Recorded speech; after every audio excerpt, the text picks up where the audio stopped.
The main title of this talk is Primal Repression versus Repression Proper. In light of the fact that some psychical processes, such as primary process and secondary process, in light of the fact that these processes are characteristic of primal repression and secondary and the repression proper, I'm going to talk about them first and foremost. All right, so over the course of my talk, while I'm trying to cover this main title, that is to say, the primal repression versus repression proper, I also reply to some pertinent questions. Here are the questions. So first and foremost, I'm going to reply to this question. What is meant by primary process in clinical psychoanalysis? Question number 2. What is meant by the secondary process in clinical psychoanalysis? And as I said, the primary process typifies the primal repression, and the secondary one is typical of the repression proper. Question number 3. How do these psychical processes differ from one another? Number 4. What happens to the repressed material of your non-verbal infantile life?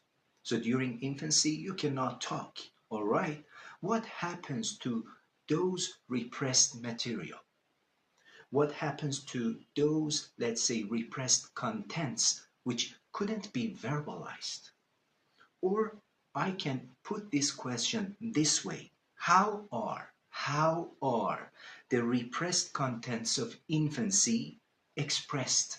How are they communicated? Okay, so over the course of my talk, I'm going to reply to these questions, which are completely related to the main title of this lecture. Let's get started. All right. Hello and welcome to my clinic. My full name is Hooshang.Jahanpanah. I'm a clinical psychologist and I work in 2 fields, clinical psychoanalysis and psychoanalytic psychotherapy. This is part 6 of a video lecture series regarding repression and forgetfulness in clinical psychoanalysis, but I would like to be more precise about the title of this talk. That's why I actually named this talk title as Primal Repression versus Repression Proper. And this is my English YouTube channel, and its title is Hooshang.Jahanpanah-Psychoanalyst. Having said that, I have another YouTube channel as well, which is in Persian language. Anyway, one more point. At the end of this video, don't forget that at the end of this talk, you will be informed about the next week lecture title as well. Okay, you know, the late Sigmund Freud in 1900, in his book under the title of Interpretation of Dreams, actually, he said something to this effect. There is a fluid primary process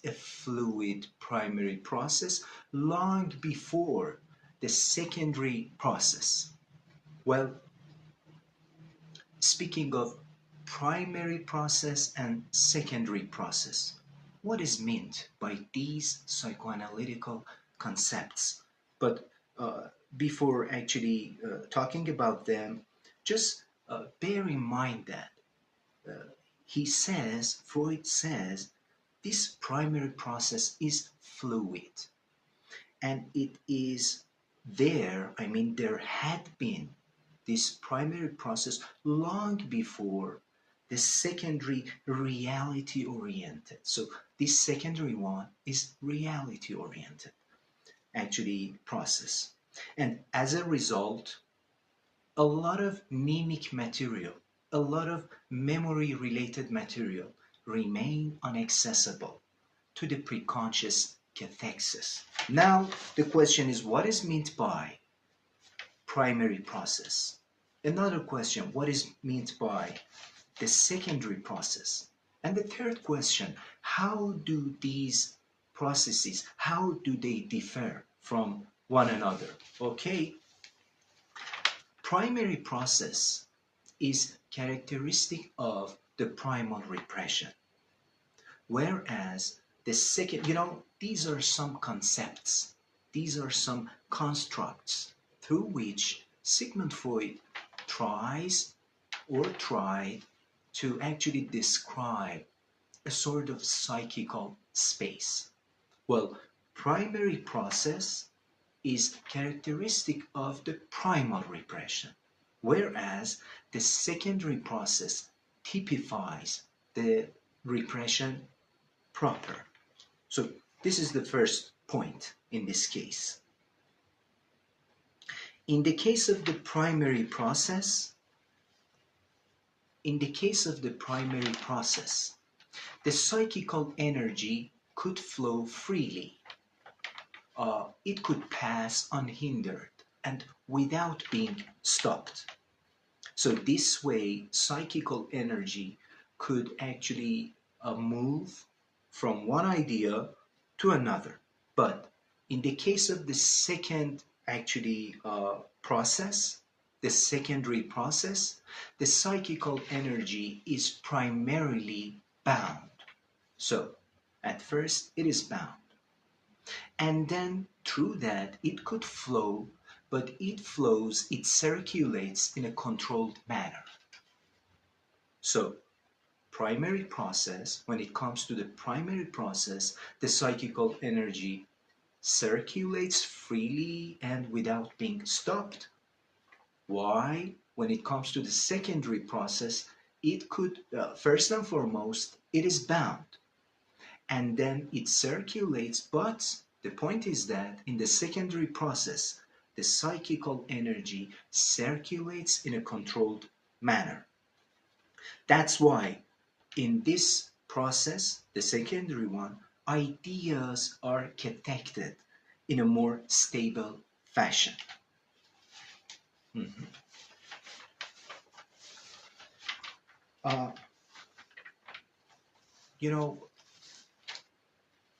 Professor Sigmund Freud could, let's say, postulate that the aim of the unconscious process is to establish a sort of identity which could be called a perceptual identity.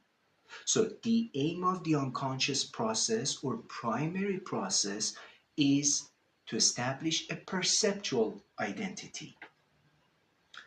But, or let's say, whereas the aim of the secondary process is to establish a thought identity. So a perceptual identity, a thought identity, they are different altogether. You might be wondering how or why. Well, because of the significant difference between these two psychical processes, whatever which is typically described in psychology, whatever operations, all operations which are described typically by psychology, they are all related to the secondary process. So what I mean by operations, just to name some examples, I can say waking thought, I don't know, judgment, or attention, or reasoning, or controlled action. So these are some examples of some operations which are typically described in psychology. The point is that all these operations are related to or they are referred to as secondary process. The secondary process, just I would like to say it one more time. Secondary process typifies repression proper. Remember the main title of this session? Primal repression versus repression proper, all right? The secondary process typifies the repression proper, unlike the primary process, which is characteristic of the primal repression. In the case of the secondary process, or let's say the secondary process constitutes a modification of the primary one. So its function is to modify the primary process. This secondary process applies a regulation. It actually exercises a regulatory function, which could be made, which could be possible through the establishment of the ego. You know, speaking of the ego, its prime role is to inhibit the primary process. So in the secondary process, something uh, important happens, and that is the establishment of the ego. The prime role of the ego in the secondary process is to control, is to inhibit the primary process, is to modify the primary process. And that's why, or let's say no wonder, in the secondary process, the psychical energy, it is first and foremost bound, but then it flows in a controlled manner. No wonder the way of the psychical energy circulation in the secondary process is like this. Well, so that's about the primary process and the secondary process. Okay, to summarize the significant differences between these two psychical processes, that is to say, primal one and secondary one, the first difference is that the primary process is characteristic of the primal repression, but the secondary process typifies the repression proper.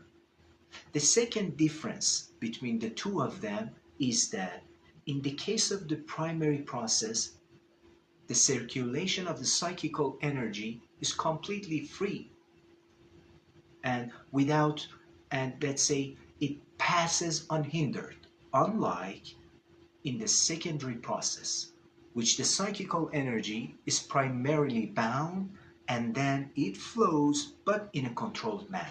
This is the second difference between the two of them. The third difference between these two psychical processes is related to the concept of identity. In the primary process, a type of identity which is to be established and sought is a perceptual identity. However, in the secondary process, the thought identity is to actually is to be established and sought. But let me bring up one more point about the perceptual identity. What does it mean? In the primary process, a perceptual identity is to be established. And this type of identity is being sought. What does it mean? I'm pretty sure that all of you have seen that during infancy, the infant, so it is typical of infants to suck breasts, all right? But when there is no breast, because mothers cannot feed them on and on. Mothers cannot feed their infants all the time. And I'm pretty sure that you have seen this. They suck their thumb. Infants suck their thumb when there is no breast. You know why? Because of this, it could be due to this sort of identity, a a perceptual identity. When infants are sucking their thumbs, when they are sucking their thumbs, what happens, what occurs is to reproduce a hallucination. So, by means of the hallucinatory reproduction of some ideas, I mean of the original satisfaction of sucking the breast, this sort of identity is established. Well, one more time. The aim of the unconscious system, let's put it this way. The aim of the unconscious system, or it could be said, the aim of the primary process, is to establish a perceptual identity. You might be wondering what the meaning of this sort of identity is.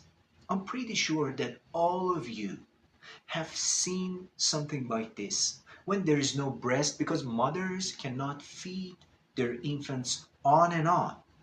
So they cannot feed them all the time from early in the morning till late at night. When there is no breast to suck, infants usually suck their thumb. Why is that? This way, unconsciously, they reproduce an hallucination. They, let's say, by means of the reproduction, or let's say by means of the hallucinatory reproduction of some ideas, of the original idea of satisfaction, that is to say, sucking the breast, by means of the hallucinatory reproduction of these ideas, actually, this sort of identity is established, a perceptual identity. So, in the absence of the breast, they suck their thumb, but the point is that, let's say, it's just the tip of the iceberg, because the point is that they are entangled with. This is not the thumb that they are sucking.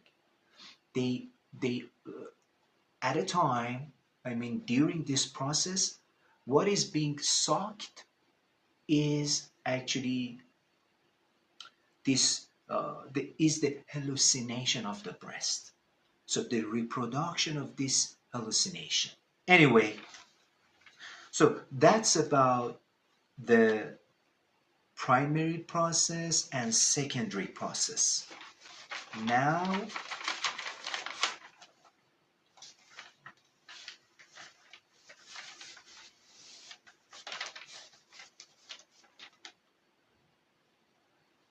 well, let's get back to the point which I brought up at the very, let's say, beginning of today's talk.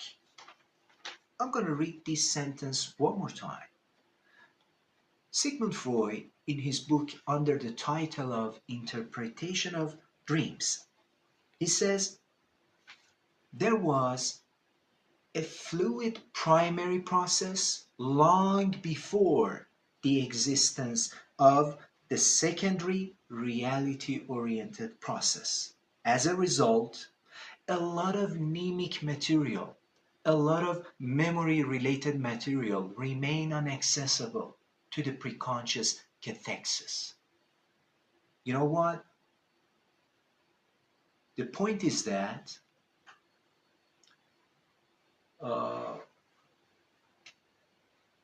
at your nonverbal period of life, I mean, during infancy, a lot of memory-related material existed. But the point is that you cannot, actually they couldn't be reached. They are inaccessible to the preconscious cathexis. So this is what primal repression is about. Joseph Sandler and Anna Freud, regarding the primal repression, they say that primal repression is related to the idea that what is repressed had never reached, what is repressed had never reached the preconscious system. And this is most likely because such repression occurs very early, in very early psychical development, when there is no differentiation between the unconscious and preconscious. So this is the point that must be taken into account. So what I'm talking about is a significant feature of the primal repression. Anna Freud and Joseph Sandler, in this case, they suggest that what is repressed during primal repression had never reached the system preconscious, because at a time during infancy there is no differentiation between these two systems, that is to say, between the unconscious and preconscious. Okay, now the question which could be posed is, what happens to the repressed material of this period of life, of your nonverbal, actually, period of infantile life? What happens to that repressed material? Or the question could be put this way: how are the repressed contents of infancy expressed? How are they communicated? Well, given that primal repression is related to, is associated with your nonverbal periods of infantile life, the psychical repressed material of this period cannot be verbalized. All right.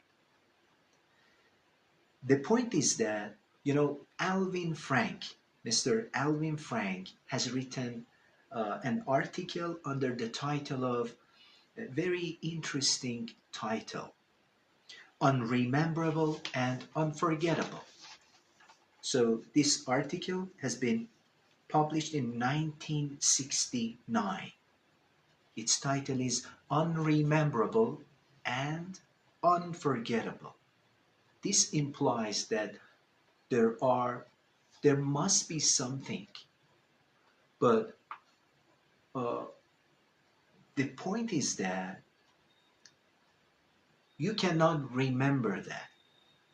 So there must be lots of things. As I said before, there must be lots of things during or in primal repression, but you cannot remember that. Unrememberable. Simultaneously, and more interestingly, is that you cannot forget them either. So, on the one hand, there are lots of mnemic material which you cannot remember, and on the other, you cannot forget them either. So, very interesting title, Unrememberable and Unforgettable. Now the question is, what happens to them?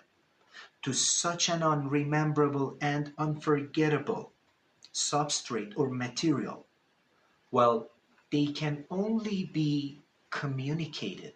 They can only be expressed through some ways, including vague sensory impression, stereotyped actions, physiological reactions, isolated images or isolated affects.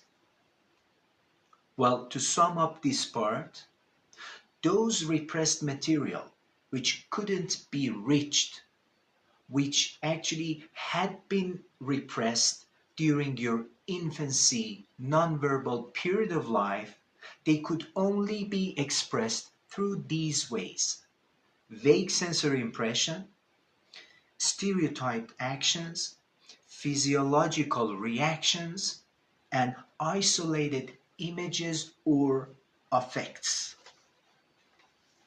That's about this. But before saying goodbye until next week, I would like to summarize the main points of this talk. Let's see what we have covered on this session.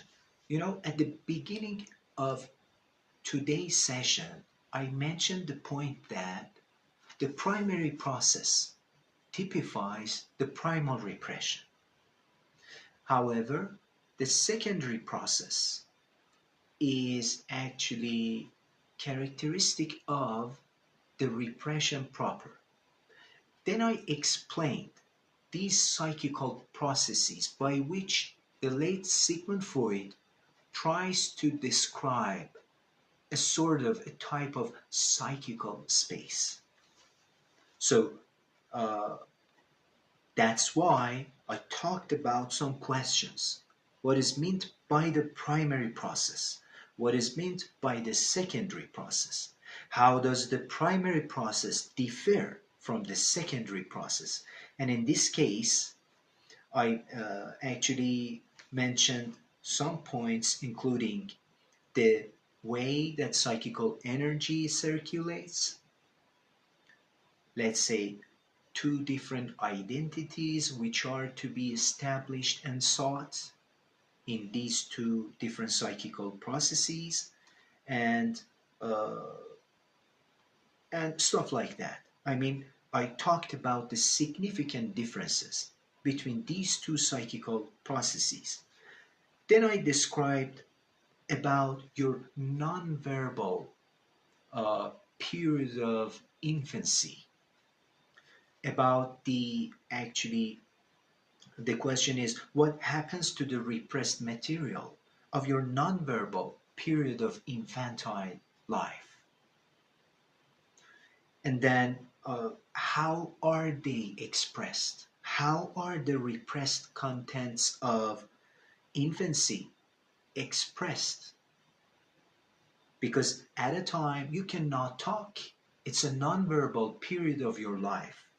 All right, that's all about it. That's all about this session. One more point for next week. The video lecture of next week will be, its title will be the third phase of repression phenomena. That is to say, the returning of the repressed. So next week is all about the returning of the repressed. That's it for now. See you next week, and bye.